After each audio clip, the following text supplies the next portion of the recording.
السلام علیکم ورحمۃ اللہ وبرکاتہ۔ مجھے دین کا علم نہیں تھا، پڑھا نہ کچھ سیکھا، کیا یہ عذر اللہ کا قبول ہو جائے گا؟ پیارے بھائی جان، سب سے پہلی بات یہ ہے کہ یہ عذر تو پہلے یہ سوچنا ہے کہ جو میں نے علم دین کا سیکھا نہیں تھا، دین کا علم جانا نہیں ہے، اس کو نہ جاننے کی وجہ کیا ہے؟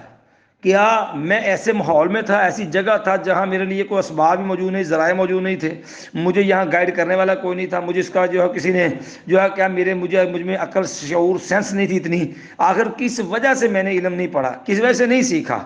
پہلے تو یہ وجہ علم معلوم ہوگی تو پھر اس کے بعد یہ عذر بنتا ہے کہ نہیں بنتا۔ ایک بندے کو پکڑ کے کسی جیل خانے میں ڈالا ہوا ہے یا کسی کے وہ قبضے میں رہا ہے، اس کو کہیں سے وہ نکلنے نہیں دیتا، وہاں پر وہ قید خانے میں پڑا ہے، نہ اسے کو پڑھانے والا نہ سکھانے والا، تو اسے دین کیا سیکھنا؟